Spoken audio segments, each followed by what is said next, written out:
తెలంగాణలో మద్యం అమ్మకాలు జోరుగా సాగుతున్నాయి. కానీ ఆ స్థాయిలో రాష్ట్ర ప్రభుత్వానికి వ్యాట్ మాత్రం రావడం లేదు.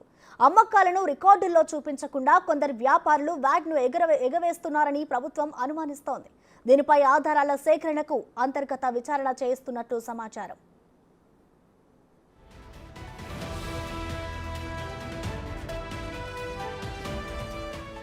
కొద్ది రోజుల క్రితం టానిక్ దుకాణాల్లో వాణిజ్య పన్నుల శాఖ అధికారులు తనిఖీలు చేపట్టారు. ఆ తనిఖీల్లో భారీగా వ్యాట్ ఎగవేతలు బయటపడ్డాయి.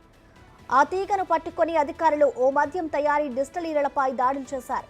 అక్కడ ఏకంగా 15 లక్షల లీటర్ల అమ్మకాలు లెక్కల్లోకి రానట్లుగా తేలిందని సమాచారం. రాష్ట్ర బెవరేజెస్ కార్పొరేషన్కు చెందిన అన్ని డిస్టిలరీలను, గోదాములు, మద్యం దుకాణాల లెక్కలన్నీ పక్కాగా సేకరించి ఆడిట్ చేస్తే వందల కోట్ల అక్రమాలు బయటపడవచ్చని ప్రాథమిక ఆధారాలను బట్టి తెలుస్తోంది.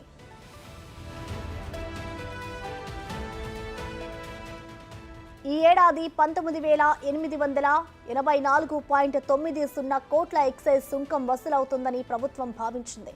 జనవరి నాటికే 17,964.26 కోట్లు వచ్చినట్లు కాగ్ తాజాగా వెల్లడించింది. 2022 ఏప్రిల్ నుంచి 2023 జనవరి వరకు 14,598.66 కోట్లు వచ్చాయి. ఈ లెక్కన ప్రస్తుత ఆర్థిక సంవత్సరంలో 23% పెరిగినట్లు. అయితే ఇదే నిష్పత్తిలో వ్యాట్ పెరగకపోవడం అనుమానాలకు తావిస్తోంది. గత ఏప్రిల్ నుంచి ఫిబ్రవరి వరకు వ్యాట్ వసూళ్లు 13,332 కోట్లుగా ఉన్నాయి.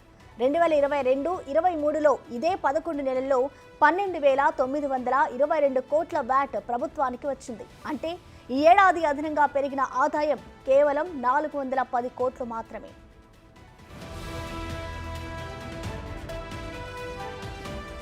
తొలుత రాష్ట్ర బెవరేజెస్ కార్పొరేషన్కు చెందిన డిస్టిలరీ నుంచి గోదాముకు మద్యం తరలిస్తారు. తర్వాత అక్కడి నుంచి మద్యం దుకాణానికి తీసుకెళ్తారు.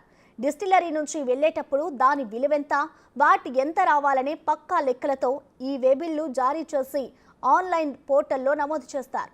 ఇక దాన్ని ఎక్కడ అమ్మినా వాట్ సొమ్ము ప్రభుత్వానికి చేరుతుంది. కానీ వేబిల్లుపై వాట్ వివరాలు లేకుండా పంపుతూ లక్షలాది లీటర్లపై వాట్ ఎగవేస్తున్నట్లు తెలుస్తోంది.